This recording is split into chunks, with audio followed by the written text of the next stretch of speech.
First item of business is under new business is nothing. Under approval of minutes would be the next thing. I'd entertain a motion. You should have all received them by email. So moved. Motion to approve and second. Any discussion or questions? All in favor signify by saying aye. Aye. All opposed? And next up, it looks like Barry's with us, so I'll turn it over to him for some updates on the projects. Hey, good morning. Good morning.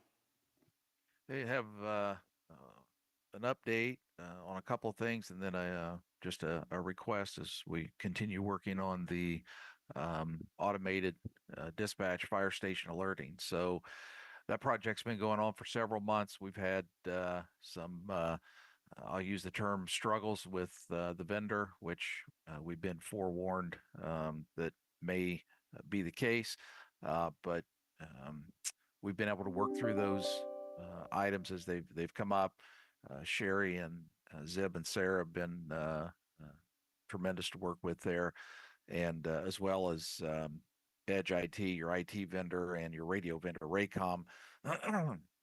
They have really been an asset and help us to work through a remote installation and testing with locution, but we're getting there, and we have engaged. I think I reported to you a couple of months ago that we had our first meeting with the Fire Chiefs Association and started working with Crawfordsville Fire on run strings, unit recommendations, and my team's work with the fire department is continuing there. That's going well. We've engaged the volunteer fire chiefs and a couple of departments, I believe.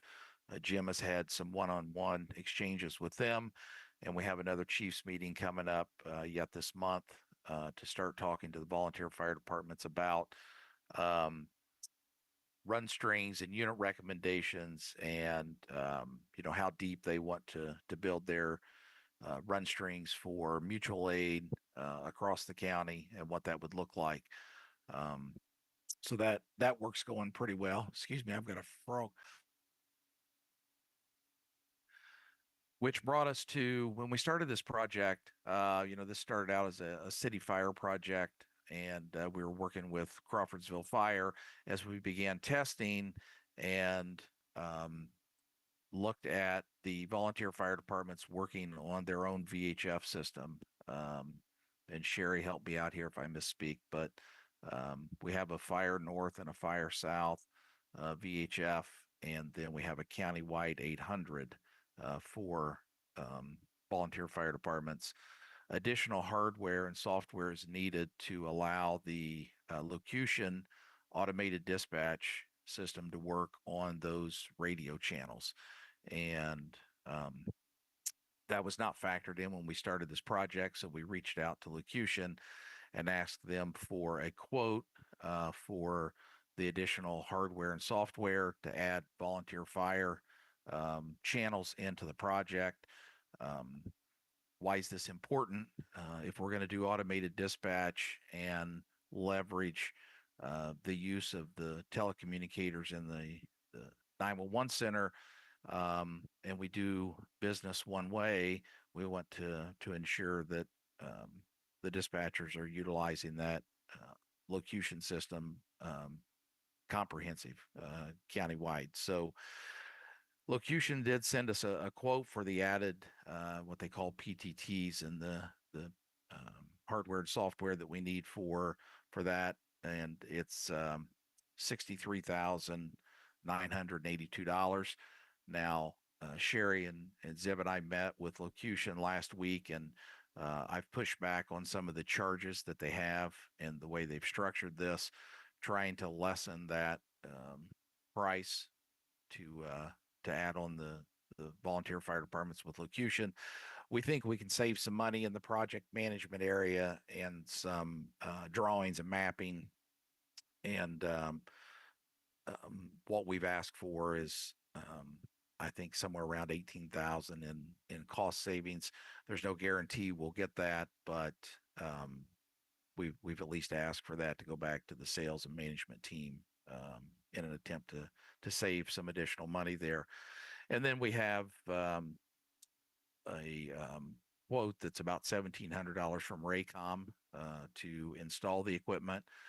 On this part of the project, we insisted to not use Locution's Motorola dealer because that was an issue for us in the first part of this project. So your vendor will be doing the installation of this equipment. So we just need your consideration and your approval for us to move forward with Locution on this additional equipment, because we need to get it installed, tested, run strings built out, so we can move to going live with Locution in the center and in the fire stations. And with that, I'll yield and try and answer any questions you might have. Questions?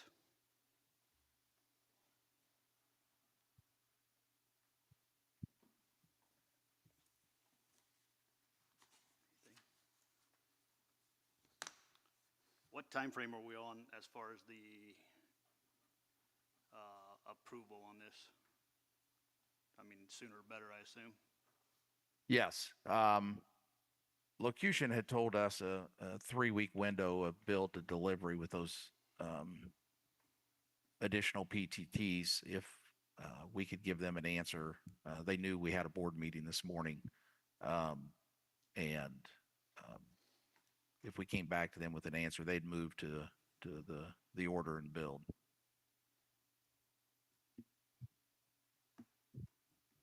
What's the timeline on the entire project right now? Well, I'm guessing, dependent upon their delivery of these additional PTTs and installation and testing, as long as we can continue having responsive participation from the volunteer fire departments, that will be up and running in the fourth quarter. But it's going to be dependent upon working with those individual fire departments, which appears to maybe we got a slow start with them, but as maybe coming out of this week's meeting, and those individual meetings will be beneficial for my team as they meet with those fire chiefs. You say you have a meeting scheduled? Yeah. Sorry. Scott, was that the schedule for the 27th of this month, or is that the beginning of September? My email said the 4th of September. 4th September, okay. So I misspoke.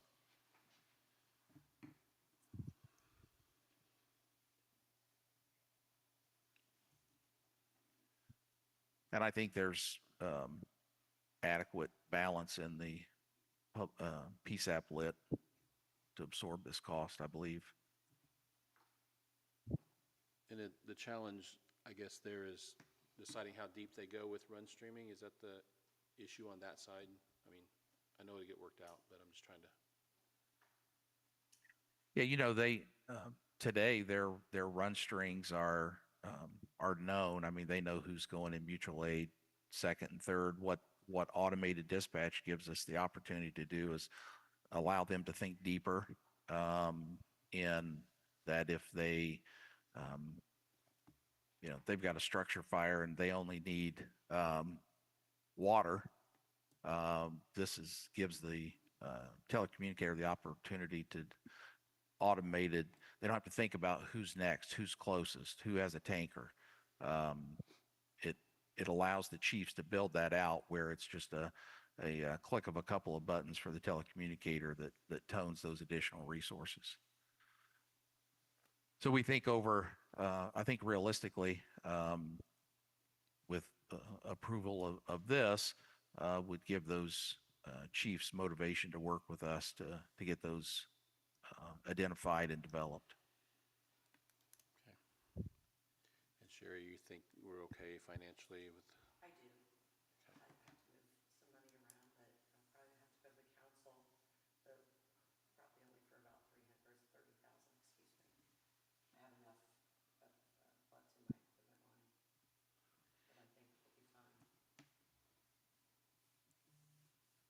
Chief, you got any comments? You've been, okay. All makes sense to you as far as the way to approach it? It does. Okay. Jake, Stan, either one of you have questions? Thoughts? So if we approve it, you still need county council approval to move the money around, right? Okay, all right.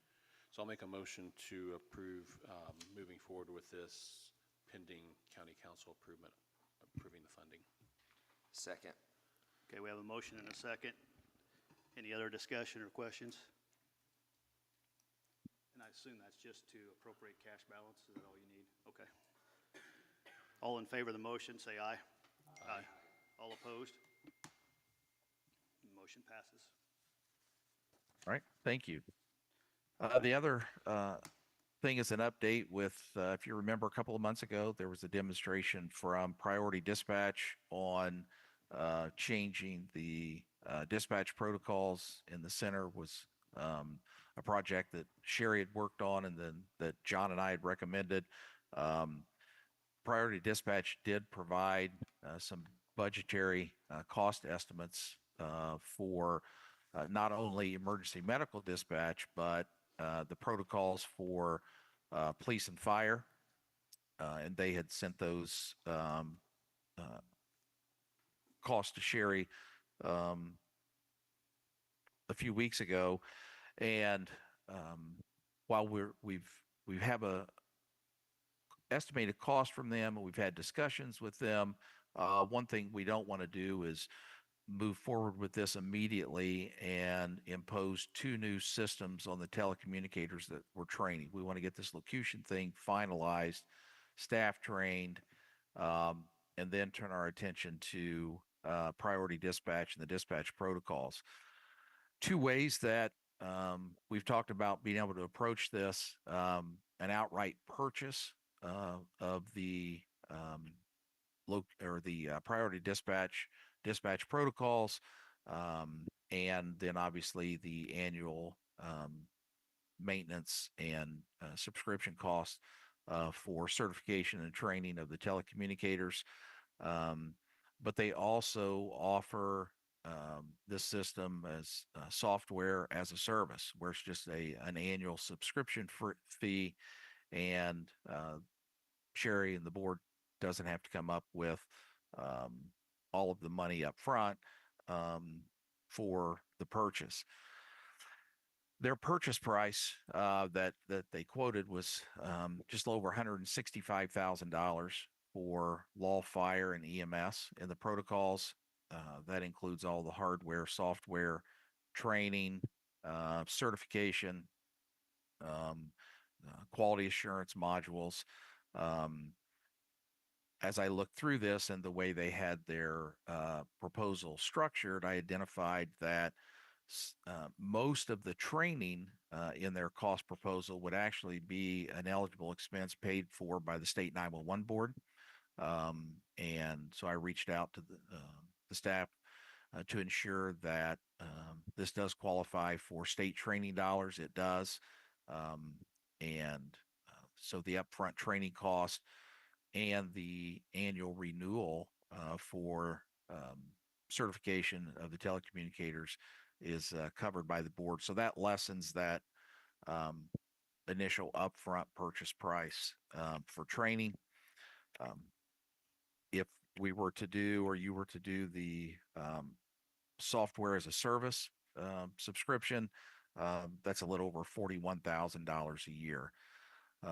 Over the course of 5 years,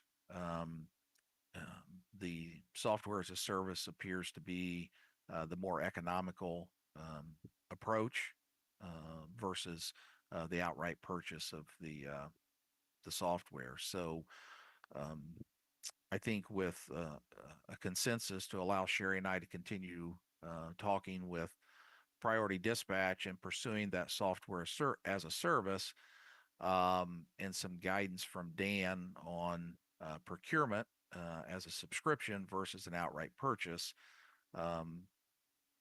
she and I can begin working with Priority Dispatch to get that ironed out. So at the appropriate time, when we finish with fire station alerting, we can move into this next phase of these protocols. Okay. Any questions there? Comments? Sherri, thoughts? When we discussed it last week, if it's gonna depend on how things start playing out with budget hearings and all of this. But I do think it would be better to treat it like we have the radios and pay over time if we were to move forward with it. But you like the program? It's a great program.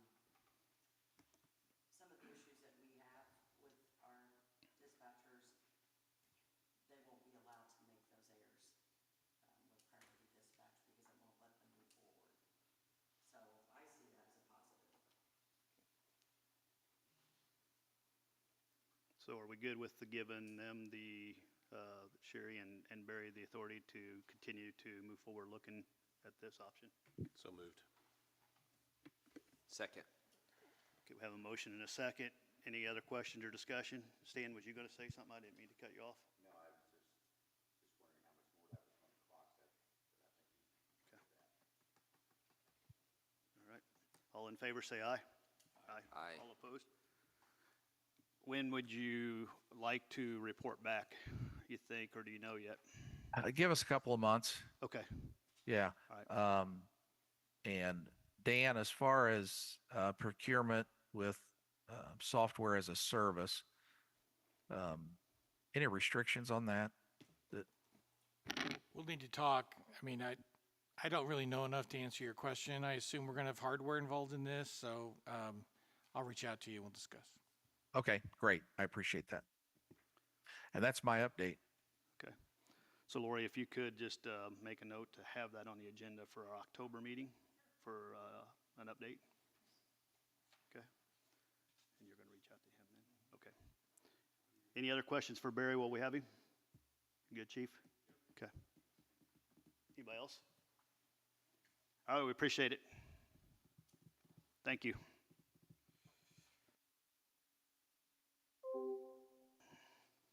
He gone.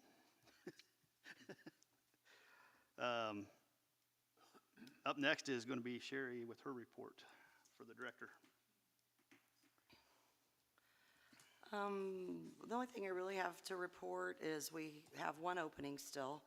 That seems to be the standard, which is much better than 4 or 5. So we do think we're still making good progress with that. The locution project just is, we're working on that just about daily. We're anxious to get further into it so some of our work we can see. I'm still listening to the dispatch test PC in my office, and we've got some issues with a couple of auto sends that John Jaconis will come up and work with us on. We did participate in the August 9th race in preparation of the international race, and we were in with EMA and the Sheriff's Department and the Homeland Security trailer.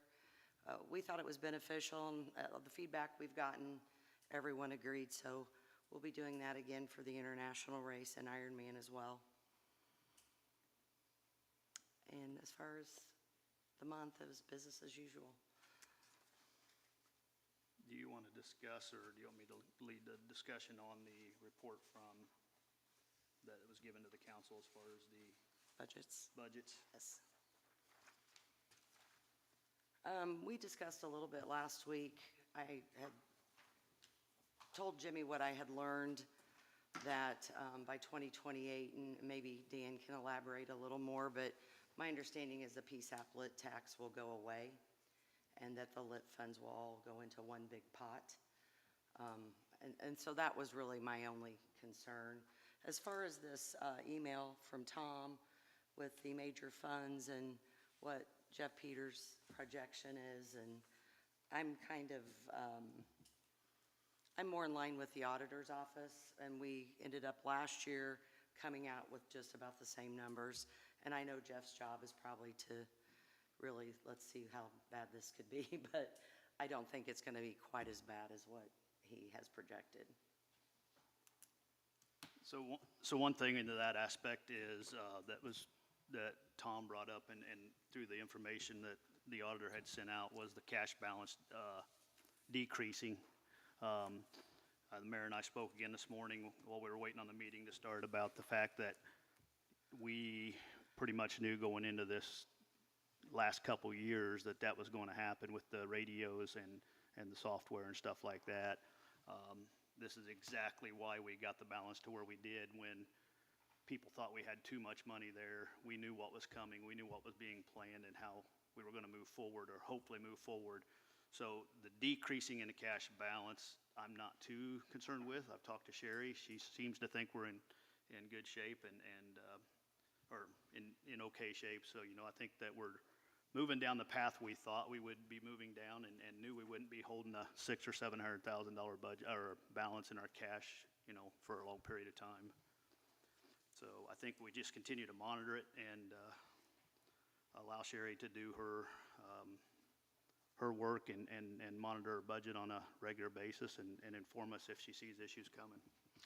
And we've had a couple discussions with the auditor's office, and I know they were concerned over the overtime dollars and us being short-staffed this year and having people in training since March. Some of those people have gotten out, but of course, then we filled other positions. And I guess my thought process is, if someone has other ideas, please let me know, but it's very important that we always have someone in there that has some years of experience. We have 11 people that have less than 3 years experience. So we have paid some overtime dollars for more seasoned veteran to be in there with the newer ones. We'll cut those apron strings eventually, but it's just for the safety of, you know, our whole community. I think it's important. But I do see, we did get a dispatcher return from being gone about 18 months. She has 5 years under her belt, or excuse me, 8 years under her belt. So we're thrilled, and she's actually on nights, so that will help with the overtime dollars. And then we brought someone else back that had 5 years. So we're excited to have those people. Sherri, there's a couple of line items that are dwindling down pretty good. Do you foresee any problem with moving money around to cover those? No, I sent 13 transfers Okay. over last week to clean up some of the lines. Okay. They were waiting for Jennifer this morning from vacation. Yeah, yeah, good enough. Any questions for Sherri? I just have one. Sure. We have to officially advertise 2026 budgets this week, so I just want to make sure that this priority dispatch costs, is that a 2026 cost, do we think? And if so, is it included in the budget that you've submitted to us currently? It's not. I don't think we're that far enough along to say when that would happen. And again, I think it's going to depend on what the monies look like. I think, So the answer is no, I guess. Okay. Sorry. I think with him coming back with a report in October, I think probably looking more for the 26 side, unless something just really weird would happen, but you agree? I do. I just, it would be an amazing software system to have, but we just have to get through locution first. Yeah. Okay. And then I am attending a seminar put on by the state, and there's big discussion about CAD interoperability throughout the state of Indiana, which would change the picture once again. When that was discussed at Director's Summit, they didn't really know that it would go forward because the state's going to have to finance that. So we'll see. It'll be interesting. It's pretty amazing when it's their money. That's Yeah. all I have. I'll just add, I think we're working on setting up some joint discussions down the road between city and the county. I mean, with all the changes to income tax and property tax, we're going to have to kind of coordinate how we approach this, and this has to be part of that discussion as well, so. Yep. Anybody else have any questions or comments for Sherri? Okay, you should have all received your financial report. I would entertain a motion for acknowledgement. Got a motion and a second to acknowledge the receipts of the financials. All in favor, say aye. Aye. All opposed? Anything else, Sherri? Zib? All right. All right, at this time I'd entertain a motion to adjourn. We're adjourned, thank you.